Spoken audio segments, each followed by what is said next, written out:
Good morning dear students and friends. आप सबका online biology classes by Ravindra sir YouTube channel पे हार्दिक स्वागत है। आज हम स्टार्ट करने जा रहे हैं कायिक प्रवर्धन। पिछले टॉपिक का ही पार्ट है।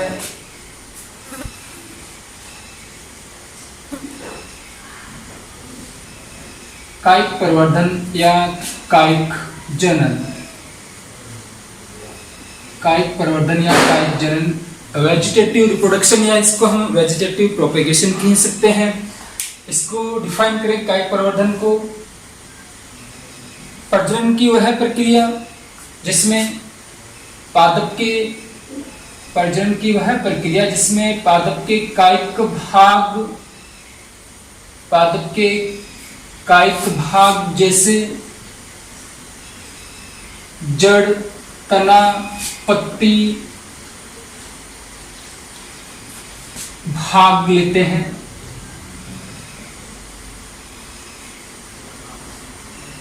इस प्रक्रिया को कायिक प्रवर्धन कहा जाता है। यानी ऐसी प्रक्रिया जो पादपों के कायिक भागों के द्वारा होती है, वो जो प्रक्रिया है प्रजनन की, उस प्रक्रिया को कायिक प्रवर्धन कहा जाएगा। यहाँ पर पादप के जो कायिक भाग इस प्रक्रिया में हिस्सा ले रहे हैं, पार्टिसिपेट कर रहे हैं, उन भागों को प्रवर्ध कहा जाएगा। जैसे यहाँ पे कायिक प्रवर्धन की प्रक्रिया में पादप के कायिक भाग जड़, तना और पत्ती है, ये तीनों भाग ले रहे हैं। तो यहाँ पर जड़, तना और पत्ती, इनको प्रवर्ध या इनको प्रोपेग्यूल्स कहा जाएगा। कायिक प्रवर्धन की ये जो प्रक्रिया है, कायिक प्रवर्धन 2 टाइप से होता है। कायिक प्रवर्धन 2 टाइप से होता है। फर्स्ट टाइप जो है वो प्राकृतिक कायिक प्रवर्धन का होगा, प्राकृतिक कायिक प्रवर्धन। और सेकंड जो इसका टाइप है वो कृत्रिम कायिक प्रवर्धन होता है। फर्स्ट जो टाइप है प्राकृतिक, सेकंड जो है वो कृत्रिम कायिक प्रवर्धन। फर्स्ट जो इसका टाइप है प्राकृतिक कायिक प्रवर्धन, यानी ये जो प्रक्रिया है नेचुरली होती है, प्लांट्स के अंदर नेचुरली होती रहेगी। देखते हैं हम बहुत सारे ऐसे प्लांट्स जिनमें रूट्स जो होती हैं, जड़ों के द्वारा नए पादपों का निर्माण, नई कलिकाओं का विकास हो जाता है। कुछ पादपों में हम देखते हैं कि उनकी जो स्टेम होती है, स्टेम अंकुरित हो जाता है और नया पादप बन जाता है, नई कलिकाएं बन जाती हैं। कुछ में पत्तियां जो होती हैं, पत्तियों के किनारे या उनका जो पर्णवृंत होता है, उनसे भी नई कलिकाओं का विकास हो जाता है। तो किसी में जनन अंग जो है वो इस प्रक्रिया में भाग ले रहे हैं। तो ये प्रक्रिया पादप के अंदर नेचुरली हो रही है और इसलिए इसको प्राकृतिक कायिक प्रवर्धन या प्राकृतिक कायिक जनन कहा जाएगा। फर्स्ट जो इस प्राकृतिक कायिक जनन का जो टाइप होगा, फर्स्ट जो इसका टाइप होगा वो है, जैसे मान ले रूट्स के द्वारा, मूलों के द्वारा कायिक प्रवर्धन, रूट्स या जड़ों के द्वारा कायिक प्रवर्धन। यहाँ जड़ जो होती है पादप की, वो प्रस्फुटित होकर एक नई कलिका का निर्माण करती है और नई कलिका का निर्माण होने के पश्चात वो एक नए पादप का रूप ले लेती है, एक नया पादप वहां बन जाता है। रूट्स की हम बात करें तो जैसे बात करें मूसला मूल जो है, कुछ पादप जैसे उनकी मूसला मूल जो है वो प्रस्फुटित होकर नए पादप का निर्माण कर लेती है। जैसे हम देखते हैं सेसम जो है, देखते हैं सेसम के बारे में, घरों में देखा होगा, खेतों के अंदर देखा होगा। सेसम जो है उसकी जड़ें अंकुरित हो जाती है, जड़ों में फूटा हुआ आ जाता है, क्योंकि जड़ें फैली हुई होंगी और वहाँ नए सेसम के पादप का निर्माण उसकी जड़ों से हो जाता है। शीशम के अंदर ऐसा होता है, नीम के अंदर ऐसा होता है, अमरूद का जो पादप है उसी के अंदर ऐसा होता है। ये रूट्स के एग्जाम्पल है। ये टैप रूट है, मूसला मूल है। इसके पश्चात कुछ पादप जो उनकी कंदीय जो मूल होती है, कंदीय मूल से भी नई कलिकाओं का प्रस्फुटन हो जाता है और नया पादप बन जाता है। जैसे बात करें हम शकरकंद की, शकरकंद का जो पादप है, उस शकरकंद के पादप में कंदीय मूल होगी, फूली मूल होगी, उस जड़ से नए कलिकाओं का, नए पादप का निर्माण वहां पे हो जाता है। और दूसरा जो इसका एग्जाम्पल होगा, डेहलिया का जो पादप है, डेहलिया का जो पादप है, उस डेहलिया के पादप से भी उसकी कंदीय मूल से नए पादप का निर्माण हो जाता है। तो ये है रूट्स के द्वारा प्राकृतिक कायिक प्रवर्धन। सेकंड जो हम इसका टाइप ले रहे हैं, सेकंड जो इसका टाइप लेंगे इस प्राकृतिक कायिक प्रवर्धन का, जिससे हम ले लें स्टेम के द्वारा, स्टेम्स के द्वारा, तने के द्वारा कायिक प्रवर्धन। यहाँ हम लेंगे जैसे पहले भूमिगत तना। बहुत सारे पादप होते हैं जिनका तना जो है वो भूमि के अंदर होता है, ऐसे तना को भूमिगत तना कहा जाता है, अंडरग्राउंड स्टेम्स कहेंगे। और उनका जो तना है उसमें नेचुरली अपने आप ही नई क्लिकाओं का निर्माण होता है। जब फेवरेबल कंडीशन आती है, उस फेवरेबल कंडीशन के अंदर नई क्लिकाएं बनेंगी, प्रस्फुटित होकर एक नए पादप का निर्माण कर लेती है, नई क्लिकाओं का निर्माण वहां पे हो जाता है। तो इसका जो एग्जाम्पल लेते हैं हम, जैसे ट्यूबर्स है, कंद है, आलू जो है उसका जो तना होगा उसको कंद कहा जाएगा। सेकंड जो इसका हम ले रहे हैं परकंद, राइजोम। अदरक जो होगा, अदरक का जो तना होगा वो परकंद टाइप का होगा। थर्ड टाइप ले रहे हैं जैसे शल्ककंद,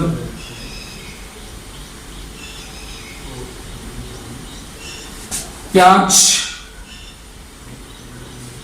और लहसुन का जो तना है वो शल्ककंद प्रकार का होगा। फोर्थ जो टाइप है इसके अंदर घनकंद या कॉर्म जो है, अरबी का जो तना होता है वो इस प्रकार का होता है, घनकंद प्रकार का होगा। इसके अलावा ये तो स्टेम का भूमिगत तना हो गया। उसके बाद नेक्स्ट इसका अर्धवायवीय तना, अर्धवायवीय तना। अर्धवायवीय तना जो है उसका जो एग्जाम्पल होगा अर्धवायवीय तने का, वो फर्स्ट जो एग्जाम्पल होगा इसका ऊपरी भूस्तारी।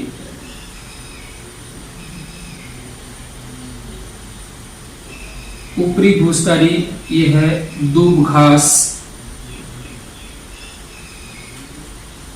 दूसरा है अंतर भूस्तारी। अंतर भूस्तारी ये है पुदीना के अंदर जो तना होगा वो अंतर भूस्तारी प्रकार का होगा पुदीना के अंदर। तीसरा जो है इसके अंदर भूस्तारी। भूस्तारी जो है उसका एग्जाम्पल है स्ट्रॉबेरी। भूस्तारी का जो एग्जाम्पल होगा वो स्ट्रॉबेरी होगा। ये है स्टेम्स के द्वारा प्राकृतिक कायिक प्रवर्धन। थर्ड जो टाइप आता है प्राकृतिक कायिक प्रवर्धन का, पत्तियों के द्वारा प्राकृतिक कायिक प्रवर्धन का जो थर्ड टाइप है, तीसरा जो टाइप है पत्तियों के द्वारा कायिक प्रवर्धन। पत्तियों के द्वारा कायिक प्रवर्धन।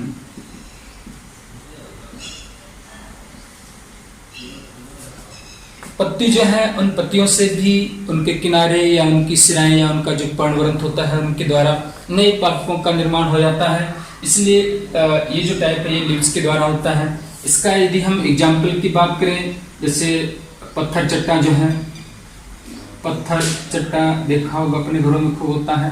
पत्थर चट्टा का जो पादप होता है उस पादप की जो लीफ होगी, पत्तियां जो हैं, उनके जो मार्जिन किनारे हैं उन किनारों से नए पादपों का निर्माण हो जाता है, नई कलिकाओं का निर्माण हो जाता है। और सेकेंडली इसका जो एग्जाम्पल है वो बिगोनिया। बिगोनिया का जो पादप है, उस बिगोनिया का जो पादप है, इस बिगोनिया के पादप की जो पत्ती है उसकी जो सिराएं हैं उन सिराओं और पर्णवृंत के द्वारा या पर्णवृंत से नई कलिकाओं का निर्माण होता है। तो ये पत्तियों के द्वारा कायिक प्रवर्धन है। और फोर्थ जो टाइप है वो जननांगों के द्वारा कायिक प्रवर्धन। रिप्रोडक्टिव जो पार्ट्स होते हैं उनके द्वारा कायिक प्रवर्धन।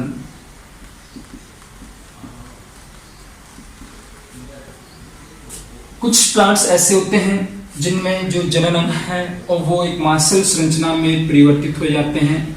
और वो जो मासल संरचना जो है उस मासल संरचना को बुलबिल कहा जाता है और वहां से नई कलिकाओं का प्रस्फुटन होता है। नई कलिकाएं या बर्ड्स वहां उन बुलबिल से बनती हैं। तो जननांग किसमें चेंज हो जाएंगे? मासल संरचना में। वो मासल संरचना क्या कहलाएगी? बुलबिल कहलाएगी। और बुलबिल से बर्ड्स बनेंगी। जैसे अगेव जो है, अगेव का जो पादप है उसमें ऐसा होता है। रतालू जो है, उस रतालू के अंदर जनन अंगों के द्वारा कायिक प्रवर्धन होता है। तो ये तो प्राकृतिक कायिक प्रवर्धन के बारे में हुआ।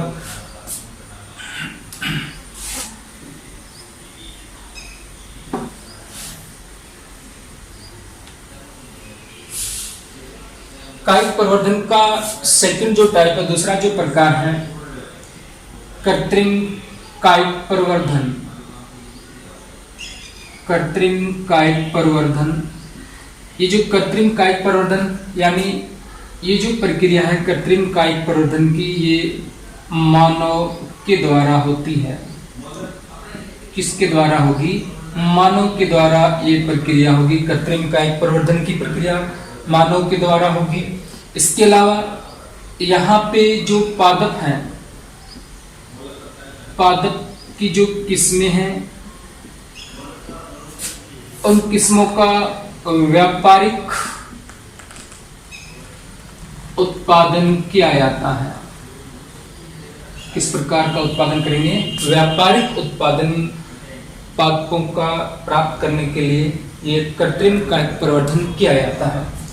कृत्रिम कायिक प्रवर्धन जो है, इस कृत्रिम कायिक प्रवर्धन के जो टाइप हैं, ये 3 टाइप से प्रक्रिया होगी। कृत्रिम कायिक प्रवर्धन 3 टाइप्स का होता है। 3 प्रकार हैं इस कृत्रिम कायिक प्रवर्धन की प्रक्रिया के। फर्स्ट जो इसका टाइप है कटिंग, या इसको हम कर्तन कहेंगे, ये फर्स्ट टाइप है। सेकंड जो टाइप होगा इसका वो लेयरिंग होगा, या इसको बोल देंगे दाब लगाना। थर्ड जो टाइप होगा इसका, तीसरा जो टाइप है वो है ग्राफ्टिंग। थर्ड जो टाइप है वो इसका ग्राफ्टिंग होगा, रोपण जिसको हम कहेंगे।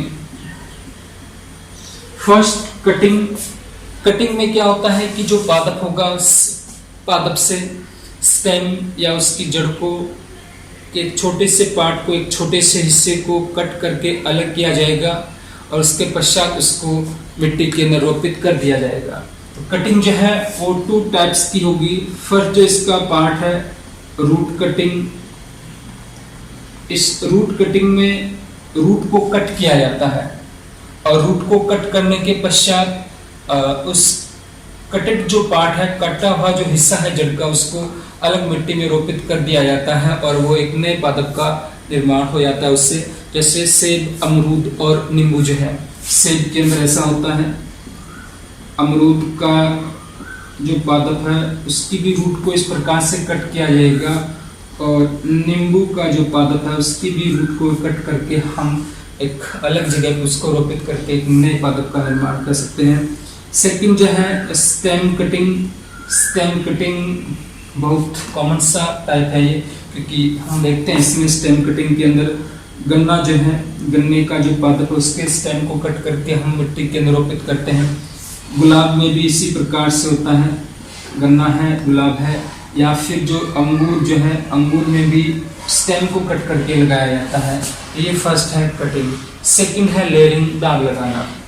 लेयरिंग, दाब लगाना, ये जो प्रक्रिया है इसमें क्या होगा कि पादप जो है, पादप के जिस भाग को अपने काम में, से यहाँ मोस्टली जो पादप का है वो स्टेम काम में लिया जाता है। तो स्टेम जो काम में ले रहे हैं, उसका एक जो पार्ट स्टेम का काम में ले रहे हैं, उस स्टेम पे उसको कट करने से पहले, उसको मुख्य पादप से अलग करने से पहले वहाँ जड़ के निर्माण या अपस्थानिक जड़ के निर्माण की प्रक्रिया को प्रेरित किया जाता है। और जैसे ही जड़ का निर्माण उस स्टेम पर हो जाता है, स्टेम के उस भाग पर हो जाता है, उसके पश्चात उस भाग को वहाँ से अलग कर लिया जाता है।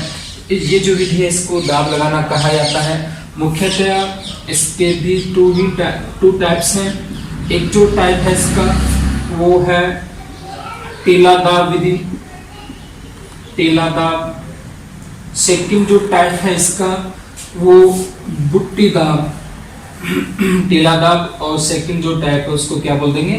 बुट्टी दाब। फर्स्ट टीला, सेकंड बुट्टी दाब या वायु दाब विधि, इसको सेकंड नाम होता है इसका वायु दाब विधि। पहले टीला दाब, इसमें क्या किया जाएगा कि पादप जो है, प्लांट्स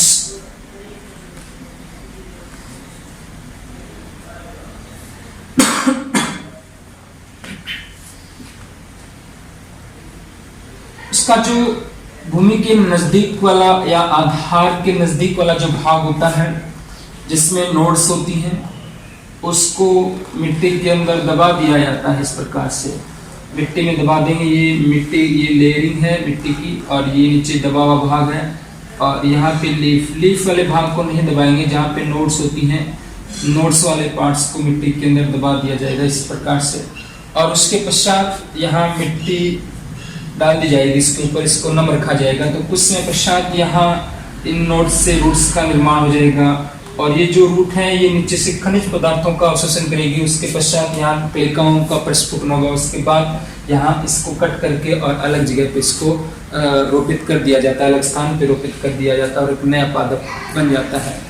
तो ये जो विधि है चमेली और मोगरा का जो पादप है, इसका एग्जाम्पल जो है चमेली और मोगरा का जो पादप है उसमें टीला दाब विधि के द्वारा हम नए पादप का निर्माण कर सकते हैं।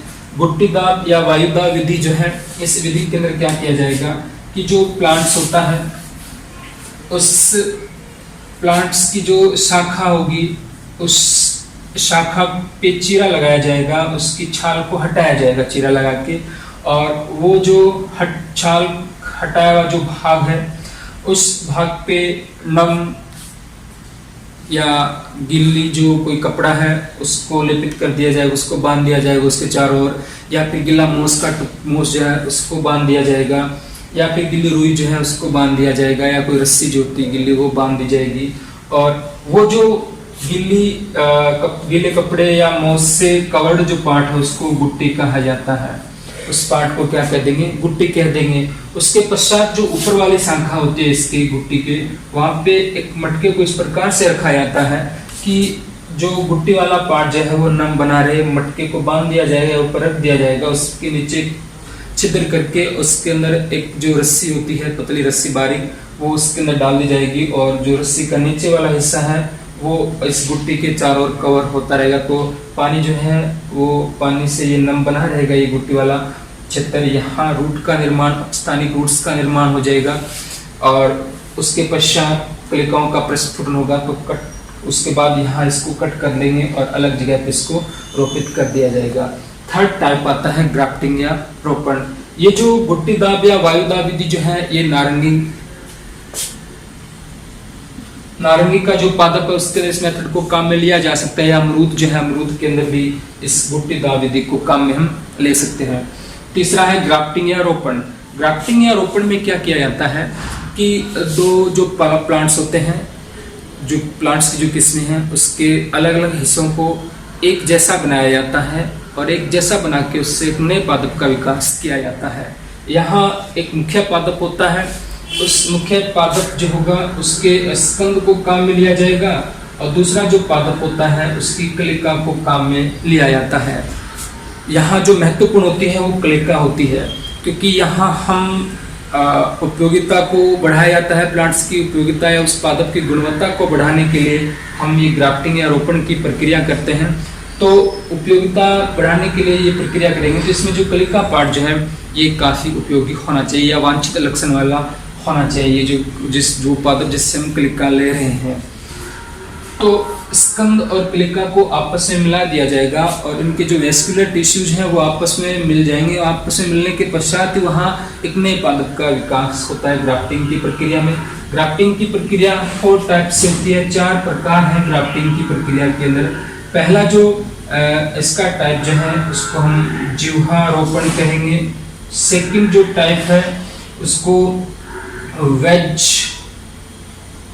रोपण कह देंगे, इसको फच्चे रोपण कहेंगे।